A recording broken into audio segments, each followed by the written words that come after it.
Pasang-awa. Pasang-awa.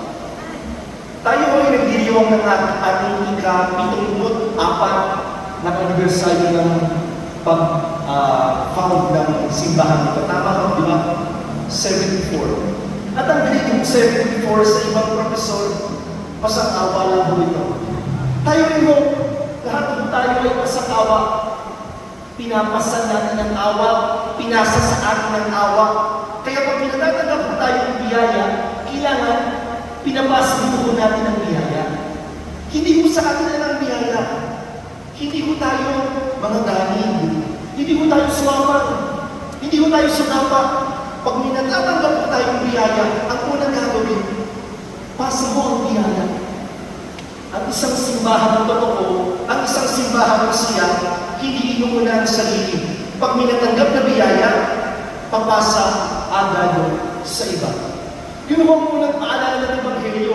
Ibenta daw po yung mga ari-arian at magbigay sa mga dukha.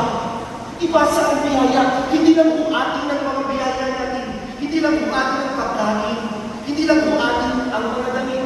Hindi lang po atin ang inumin. Ito po ay para sa lahat. Pakitingnan niyo ang inyong katabi. Pakisabi sa kanya, ipasa mo ang biyaya. Pagilakasan mo po sa katabi, ipasa mo ang biyaya. Ipasa mo ang biyaya. Ang isang tunay na simbahan, ang isang masayang simbahan, nagpapasa-pasa ng biyaya. Unang paalala ko ng Ebanghelyo, pasa ang biyaya. Pangalawang paalala ko ng Ebanghelyo, unahin ko ang Diyos at ang kapwa.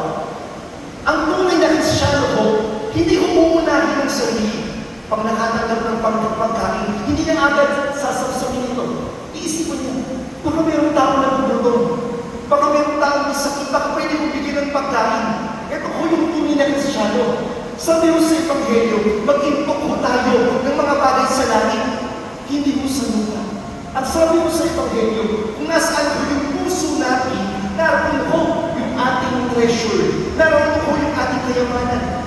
Saan ko ba natin iniipok yung kayamanan natin?